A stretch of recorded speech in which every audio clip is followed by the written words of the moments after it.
Você já deve ter visto bastante coisa na imprensa sobre esse encontro inédito entre um pré-candidato da oposição e um presidente americano no Salão Oval da Casa Branca.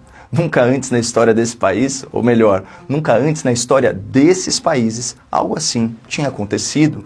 É claramente uma sinalização de que o governo americano enxerga uma chance real de vitória da direita aqui no Brasil. E nesse sentido, a visita projeta uma imagem de força para a campanha de Flávio Bolsonaro. Negar ou subestimar esse fato não é análise, é torcida. Mas infelizmente, certos veículos têm mais torcedores do que jornalistas. Talvez por isso, pouca gente tenha repercutido a declaração de Flávio sobre a educação no Brasil. Uma fala tão importante que foi a primeira coisa que saiu da boca do senador na sua coletiva de imprensa logo depois do encontro com o presidente americano. Thank you for coming. I'm speaking Portuguese to my Brazilian nation. Eu gostaria que todo presidente brasileiro pudesse falar inglês e não repudiar essa língua, porque é um sonho fazer com que inglês, espanhol e outras línguas sejam, de fato, universalizadas, sejam ensinadas para todos, além do português, nas escolas públicas brasileiras.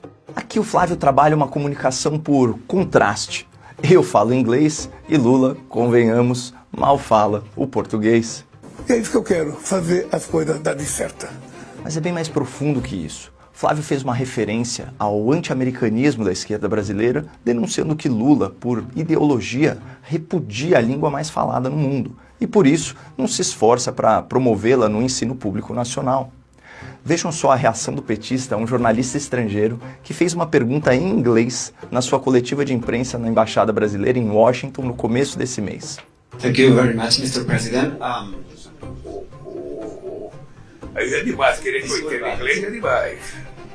Não é demais. O inglês se tornou a língua universal, não apenas pela influência geopolítica e cultural da Inglaterra e dos Estados Unidos nos últimos 200 anos, mas também pela sua simplicidade. A língua inglesa tem uma gramática enxuta, sem declinação de gênero, com pouca variação na sua conjugação verbal. Além disso, o inglês herdou mais da metade do seu vocabulário do latim e do francês, que são línguas mais familiares ao ouvido dos brasileiros. O fato é que a esmagadora maioria dos líderes mundiais fala inglês fluentemente e se comunica na diplomacia usando o idioma. Nesse sentido, Lula é a exceção, não a regra.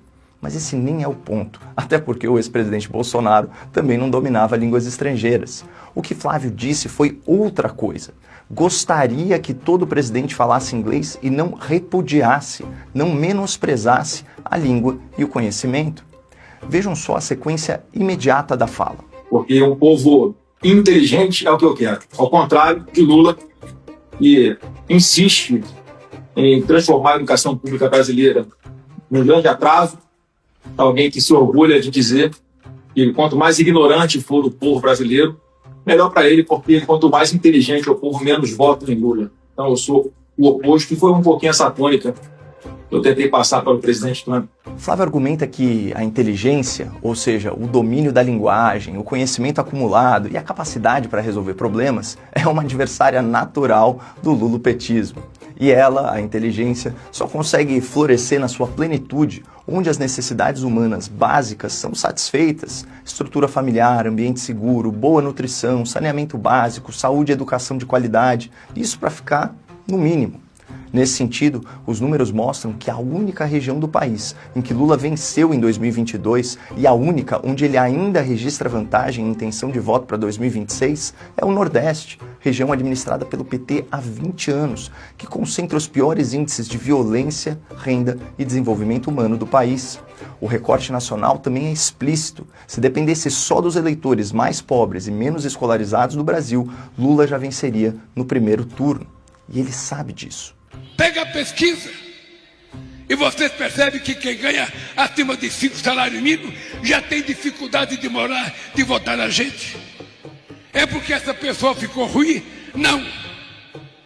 É porque possivelmente essa pessoa elevou 1 milímetro o padrão de vida dela, de aprendizado dela, e nós não aprendemos a conversar com ela. E aqui vale uma reflexão. Se a baixa renda e a falta de estudo trabalham a favor do governante, qual o incentivo para que esse governante trabalhe de fato contra a pobreza e contra a ignorância? O PT moldou a educação pública nacional pelas últimas 2 décadas e hoje, segundo o índice de alfabetismo funcional, só 3 em cada 10 brasileiros conseguem interpretar textos e números em nível intermediário para cima. O restante é analfabeto funcional ou só compreende linguagem textual e numérica em nível básico, elementar. O recado de Flávio é claro: o modelo petista exige, para sua perpetuação no poder, que a população permaneça na pobreza e na ignorância, sem ter os seus horizontes ampliados. Um eleitorado com bons hábitos de leitura, que dominasse a língua portuguesa e ainda falasse inglês, conheceria muito mais do mundo, ainda que só pela tela de um celular.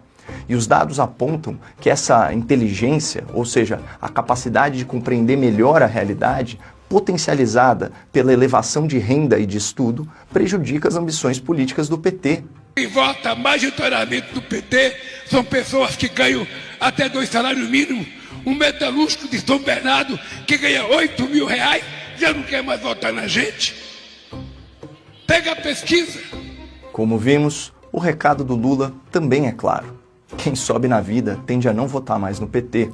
Lula diz que é um problema de comunicação, mas cabe ao eleitor inteligente refletir sobre as razões desse fenômeno.